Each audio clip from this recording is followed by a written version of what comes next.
Tetrarchia, published by Draco Ideas. Tetrarchia is a design that has been around for a couple of years. I remember seeing it on Board Game Geek, but I just never happened to try it until I saw this new version, which looks more professional than some of the previous ones. It comes with nice wooden components, of the kind we expect these days from nice Euro games. And there is a certain Eurogamey feel to it, despite the military and political topic. In particular, you will probably see a strong pandemic family resemblance, and that's fine, and that is okay. So in this game, we're Tetrarchs. We control 4 rulers of the late Roman Empire as we're trying to deal with a lot of revolts represented by these black markers. There will be unrest later, represented by those gray markers, and also we have invading armies that will come from the borders of the empire and they will start marching towards Rome. So we always play with those 4 Tetrarchs that will activate in the order you see there: green, yellow, red, then blue. So you can play the game solitaire, which is the way I played it, controlling all 4, or you can play with multiple players, playing cooperatively, and you simply speed control of the Tetrarchs. You win by securing the borders of the empire, which means simply by placing a marker on each of these spaces here at the edges of the empire. Seems simple, right? But if you spend too much time just sending your Tetrarchs there to drop those tokens there, horrible stuff will happen. You're probably going to lose the game. So similar to Pandemic and other games in which the enemies cluttered the board, you will need to find the balance between the short-term objective of not losing the game and the long-term objective of, in this case, placing those markers on the borders of the empire. So you win if you do that. You lose if an enemy army enters Rome, or if you should add another revolt marker to the board and you don't have any left. Functions in the game will be resolved by rolling dice, and look at these cool dice, one with Arabic numbers and one with Roman numbers, which feels really neat. And it's also very practical because the board is divided into regions, and each region, say Hispania, Gallia, Illyricum, is indicated with a Roman number, as you can see. And then within each region, you have areas that are indicated with numbers that we're familiar with the Arabic numbers. So when I need to select a region randomly, now I know that this is area number 4 of Gallia, which is region number 2. And right there, I would be in trouble if that was selected during the enemy turns, and we'll see why that is the case. We have fleets that we can use to move across the sea, and the game comes with many variants, so you can choose, for example, how many fleets you're gonna have. You could have a lot of them, so then the game is easier. You can have only one, then you're gonna spend actions moving the fleet where you need them. The number of these influence tokens that the Tetrarchs have changes. You have expansions, so you can get to delegate. Like 4 ain't enough. You can delegate the power to other figures that can go out and fight for you, or they can go out and put unrest out for you. And these basic expansions that come with the game, not only do they add game options, I think they're really important. I find it hard to win without them, because sometimes I get to the end of a Tetrarch activation, I have like one action point, I don't know what to do with. Then if I have one of these people on the board, then I can give them that action. The general flow of the game is that you will activate the Tetrarchs in the order in which you see them there. And as a reminder, there you see in Rome, green, yellow, red, and blue going clockwise around that marker. So you activate first the green Tetrarch, then the enemies take a turn, then the yellow Tetrarch, then the enemies take a turn, and so on and so forth. By the way, when all of the Tetrarchs are on the board, and maybe there are some fairly complicated actions, you resolve some battles, etc. Yeah, sometimes I look at the board and I don't remember who just went. And there isn't a turn track on the board as a reminder, so what I do is simply, just a little suggestion from your friendly neighborhood reviewer, I simply stack those in that way, and the one on top is the one that's taking a turn. When that Tetrarch is done, before I resolve the enemy phase, I do this. So even though then a lot of stuff happens in the enemy phase, I go back and I know yellow now goes. And then at the end of that, etc., etc., etc. So one Tetrarch goes in that order: enemy phase, next Tetrarch, enemy phase, until either you secure all the borders of the Empire and you win the game, or one of those bad things happen and you lose the game. When you activate a Tetrarch, you get 6 Imperium points, which basically is action points. Again, you see the similarities with Pandemic, and again, I'm not saying that this as a negative, because Pandemic is one of my favorite games.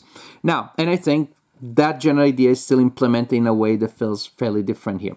Those 6 action points can be used to, well, first the Tetrarchs need to be placed on the board. They enter the board in the space of their color or in Rome, and then you can start spending point. Moving, big one. You can move across a normal link, and that will cost, suppose that this guy's here, a normal link, such as this one, just a straight line, like that, and that costs 1 movement point.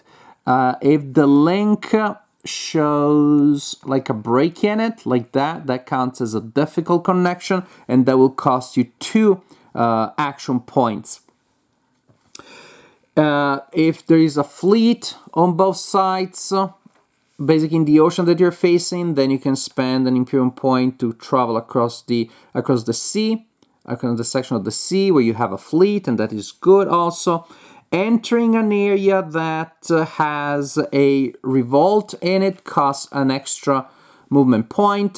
Also, you can move through other Tetrarchs, but you know, the very point is that you are splitting command, so you cannot, also you can't, so it looks silly that way. So you can move through them, but you cannot stay there. So moving is one way in which you will spend your Imperium points, and you really need to do those. You can spend an Imperium point to sail a fleet to an adjacent sea in case there is an empty spot there. You can build a garrison, which is basically placing one of these discs in the area where you currently are. There is a limited number of discs, and remember, to win the game, you basically need to build a garrison in one of those border areas to secure the area. In order for you to do so, you need to travel to that area. You need to spend extra points. You need to spend 2 Imperium points to place a token there. Also, there must be no revolts in that area. The idea is that you clean the area so your back is covered, and now you can move out and do an expedition that will scare people that live outside of the border into, well, not attacking the border anymore. That's why you need to have no revolts behind you and spend those extra points. But again, so how do we get rid of those annoying discs? Booyah. We move there. Remember, it's more expensive. Then for 2 Imperium points, we simply remove one of these. Or for an Imperium point, we downgrade the revolt into an unrest. Or we remove an unrest for a point. Again, basically each step that you take from revolt to unrest and unrest to nothing costs 1 Imperium point. We can also attack because those enemy armies will be coming. There is one already on the border at the beginning of the game. They move following arrows that you see there on the board, and they're trying to go to Rome. Now, if you're adjacent to them, you can spend an Imperium point to attack them, or they will attack you when it's their time to move. Now, It's very interesting because this game really exemplifies the concept of dividing and conquering, because both sides will get bonuses based on during combat based on how many friends they have with them. So, for example, based on whether there is you're attacking with a Tetrarch, and maybe there's another Tetrarch adjacent to where the enemy is, or the enemy is adjacent to a number of revolt tokens. So here's the general idea: you will roll a die. You look at the white die, and that will be your base number that you use to attack. To that, you will add the chain of your own discs of the active Tetrarch. So if I'm rolling a 3 right now, that would be, I add 3 because I have discs there. Plus, I multiply by 2 for each Tetrarch, which is adjacent to the site of the battle. In this case, for example, right now, I don't have anybody, so my result would be a 3. If there was a Tetrarch next there, 3 and 3, 6. It was a Tetrarch next to the opponent, my result would be 12. Big difference, right? That's how calculate the strength of the Tetrarch when I'm attacking them. The strength of the enemies, die roll plus the chain of revolt discs adjacent to them. So right now it would be die roll plus 4 plus multiplied by 2 if there are multiple armies next to them. So as you can see, the difference is right now I roll my die and I get a plus 3, and that's it. And I roll a die and my enemy gets a plus 4. Or I landed another Tetrarch there, another Tetrarch there, booyah. I removed that unrest. Now, my opponent has plus 0 because there are no discs adjacent, no nothing. I have plus 3 times 2. That's not bad. That's a big difference. So the geography of the board really matters, because clusters of messiness will start emerging, and enemy armies will move and create more revolts on their path. And say, that's the situation right now. I guess I could still attack that person. Suppose I'm attacking them now. They have a plus 1. Suppose they move here and they drop the token there. Oh, now that's not so good, because there's a chain attached to them in all directions. So I'm going to send a Tetrarch, try to break that chain, reduce those bonuses. So this is really a key mechanic of the game. Some armies, once they gain momentum and they have a cluster of tokens around them, they're unstoppable. Just as simple as that. Anyways, the idea is still that I roll the dice, I apply those modifiers, which are just so important. And if I was able to match or exceed the value of the attacker, then I would remove the enemy. If I was defeated, which is I wasn't able to get enough, then I remove the Tetrarch. It'll come back next time, but for now, boom, got punched in the nose and he's removed. And of course, if it's a draw, nothing happens. During the enemy phase, I will check the status of each unrest. Each unrest which is next to a revolt turns into a revolt. So again, you gotta be careful there. Then you will roll the dice to see the mess that happens. This dice will indicate a random location on the board. If the location is empty, you simply add an unrest there. So you see, for example, now I have a turn to remove that before the next enemy phase that turns that into a revolt. But if the unrest drop there is not surrounded by revolt, for now, nothing happens. When I select the random number, so again, if it's an empty space, I add an unrest. If it's a space with a garrison, nothing happens. Booyah! The garrison was able to put it down.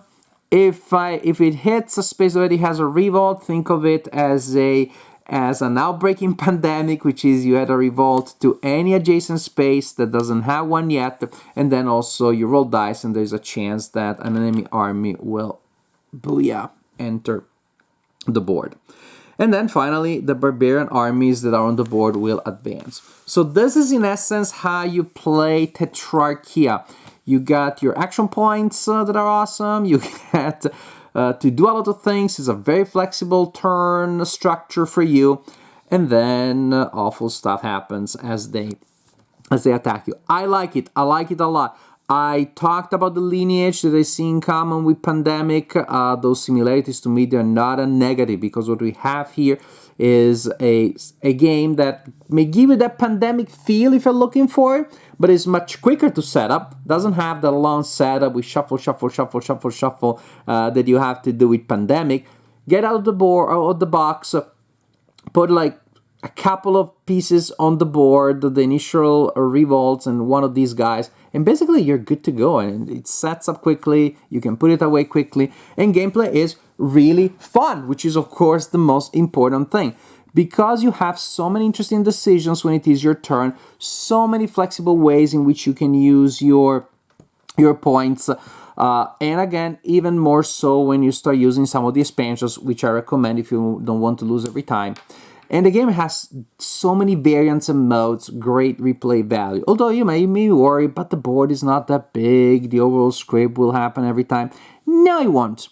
I was really surprised by the variety of gameplay that I was facing. Some games is brutal. Two of these people come from a single place right away, early on, no way of stopping them. The game lasts 10 minutes, and that's okay.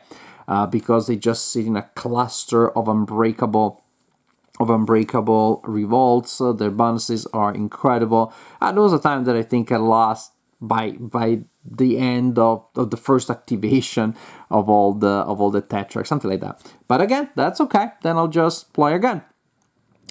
But when you have a situation, and it'll happen often, that is like really tense but not desperate, then a lot of fun is going to happen. There really is so much that is going to happen as you will try to break these clusters, because right now that guy is unbeatable. This way, still hard to beat, but maybe if I put two Tetrarchs there, I have a chance.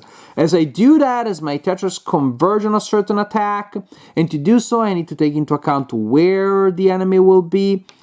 So there's planning that goes across turns. I do that, and it's very satisfying when I can finally complete that attack. Meanwhile, something else happens, and you realize that it's impossible basically to keep the board clear, the board clean. So it really is about mitigating the constant pressure.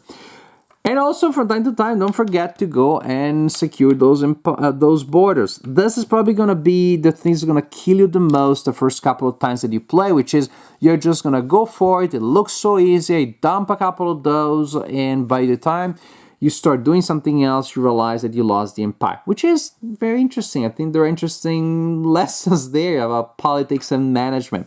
And so after a while, you start to manage. First, take care of not losing the empire, then use those extra actions that you saved to go and do this and go and do that. Maybe one negative is about the pace of the game, which is there's going to be a moment of great tension about half of the game, but when you secure 3-4 of the borders, and the situation is not so terrible, you get a sense that you're gonna win. So there isn't necessarily a tension that goes up constantly. You kind of can tell 2/3 in that you're gonna win, and that's okay also, because again, overall the benefits to me outweigh by a lot that possible. I don't even know that I found this a small negative, but it's really not that big of a deal, because again, you have a game that does have a lot of tension, a lot of interesting decisions, and they're all packaged in a rule set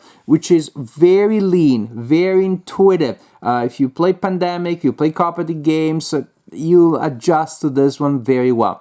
So we have a game that has enough theme that doesn't feel abstract, and at the same time is definitely still very lean, very approachable, very accessible, very intuitive.